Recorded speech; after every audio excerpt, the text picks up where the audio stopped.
So here we have some news, y'all, that it could end up being big. This could end up being big. Now, I want to be clear. Nothing yet is totally verified in terms of Mark Cuban's plans. But we're playing a little bit of a game here of connect the dots, and the dots are not too far apart. They're actually very close together. It's pretty straightforward to connect these dots that I'm about to connect for you.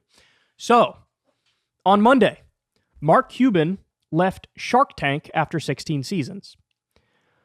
And on Tuesday, Mark Cuban is selling the majority stake of the Dallas Mavericks, which at this point, that's what he's most known for, right? Like running the Dallas Mavericks. Now, he's still going to be involved in some ways with the Dallas Mavericks, making decisions, but he's selling his majority share. So, and I think, correct me if I'm wrong, guys, but I think it's being, they're selling it to the Adelson family. So, Sheldon Adelson, big Republican donor, he passed away. His wife's still alive. I guess he has kids. And the Adelson family's buying his stake. Okay. So, why does this matter? Why is this interesting? Well, Mark Cuban, for honestly years now, has been very publicly and openly flirting with the idea of running for president. And also, it's been running for president, but as like an independent or a third-party candidate.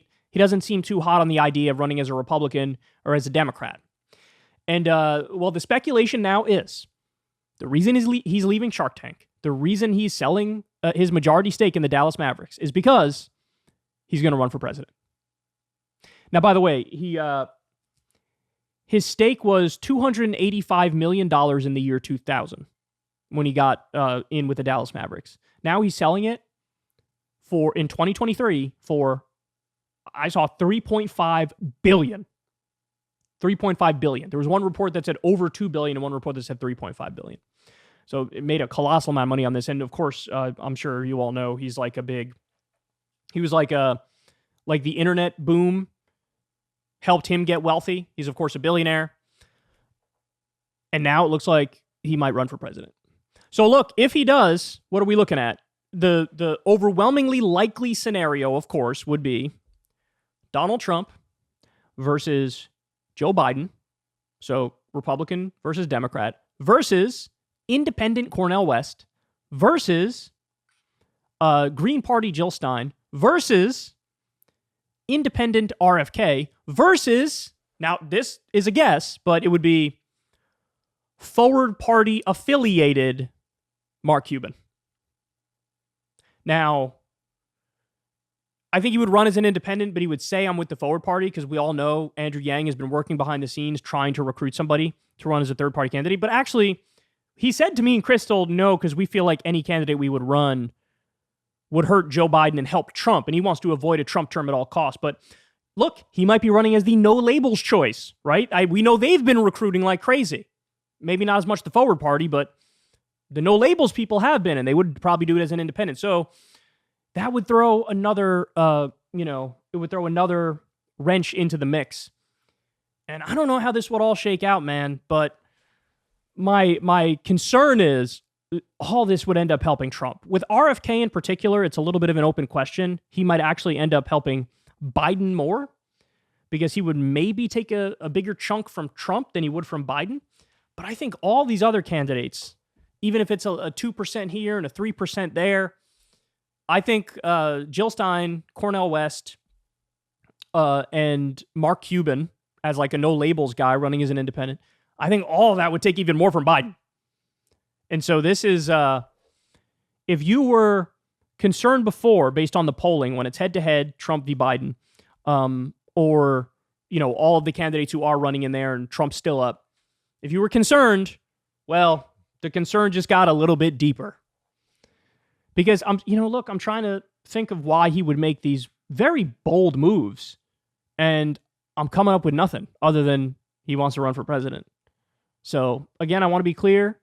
This is speculation, but it's, I'll say this. I don't want to get out over my skis here, but I'll say 51% chance he runs, 49% chance he doesn't.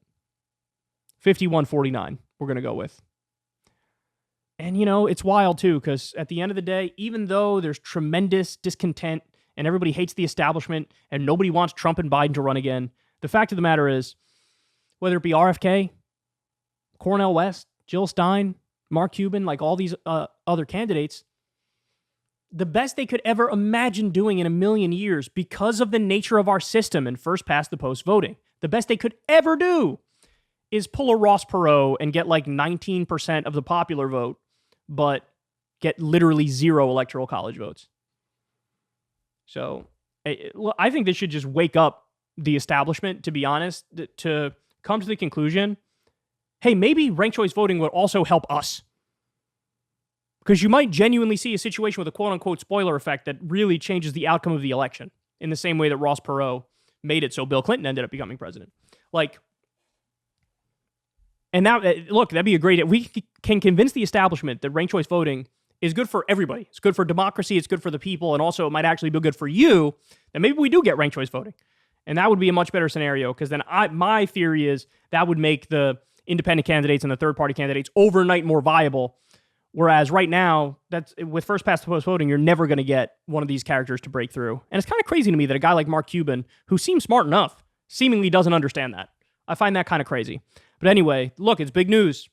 Mark Cuban may indeed be planning a presidential run. I wouldn't count it yet. I wouldn't say it's for sure verified yet, but I think it's more likely than not that he's probably planning this.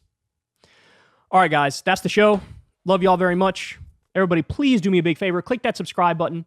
Click that bell icon so you get a little notification every single time a video drops. You can always listen to the full show as an audio podcast over on Spotify if you're interested in listening that way. You could always help support Crystal Kyle and Friends. Links below, or you could pay $2 or $5 a month on Patreon. It really helps out the show tremendously. Remember, I've never had a conversation with an advertiser, so any small dollar donations help colossally. You could also tip on YouTube. There's a thanks button below if you're so inclined. By the way, massive thank you to everybody who does support this show. You guys really make it work. I can't say enough thank yous over your support. It really means the world. And that's all I got for you guys, man. I'll talk to everybody tomorrow. Have a great rest of your day. Hey, y'all, do me a favor and like and subscribe. It helps out big time in the algorithm. Click the bell as well for notifications when videos drop. And watch that video on screen right now. You know you want to.